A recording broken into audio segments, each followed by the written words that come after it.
You and 450 million other EU citizens breathe poison every day. Poor air quality kills 400,000 people in the EU each year. This is caused by toxic particles, gases, and chemicals from vehicles, industry, and heating.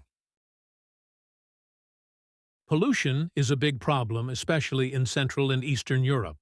That's why 5 years ago, we set up Conspiro, a non-profit group coordinated by Air Quality Laboratory at Charles University in Prague, with partners from other European universities and partly funding from the Danube Strategic Project Fund. Conspiro measures air quality mainly in smaller municipalities and educates people about it. We also used an airship to measure emissions from the Kvalitica power plant. By the way, these were several times lower than those measured in Czech villages during winter. These short measurements with expensive equipment can't identify issues throughout the year. That's why we have also focused on developing relatively affordable measuring devices that can provide reliable data even in high humidity and low temperatures, like in typical winter inversions, where regular cheap sensors completely fail. We aim to have these sensors installed at hundreds of locations across the Danube region within 2 years. But these sensors can only describe the situation at the specific location where they are installed. Therefore, we found it interesting to use this hackathon to supplement our sensor data with information from satellites.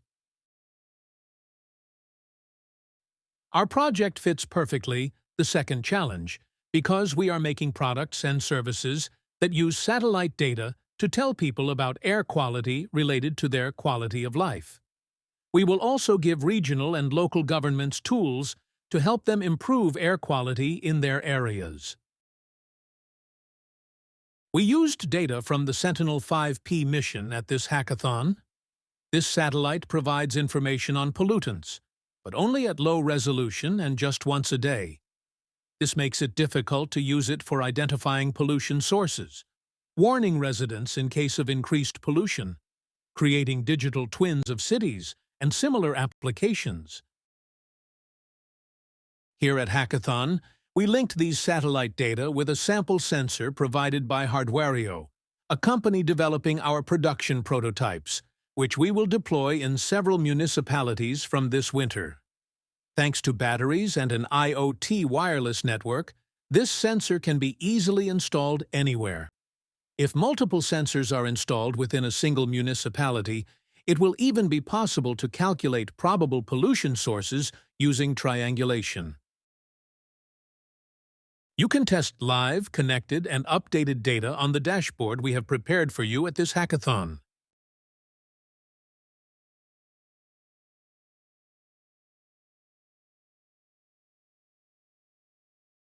As soon as the heating season starts, smoke begins to appear above chimneys everywhere. A few households who irresponsibly combust solid fuels can pollute a wide area and endanger everyone's health.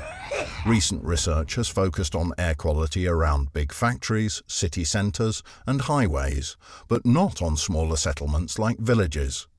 The project goal is to educate people and show them how big the negative impact on human health can be. A network of people involving inhabitants and municipalities will be organised to join forces. Inventing low-cost sensors can help in detecting smog, identifying polluting entities, and warning people via smart applications. Conspiro, breathing together for better air quality. As soon as the heating season Conspiro is highly relevant, innovative, and handled by a professional team. Not only does it utilize satellite data, but it also extends them. It is a viable project with a real impact on public health with an educational component. And we can win even the European finals.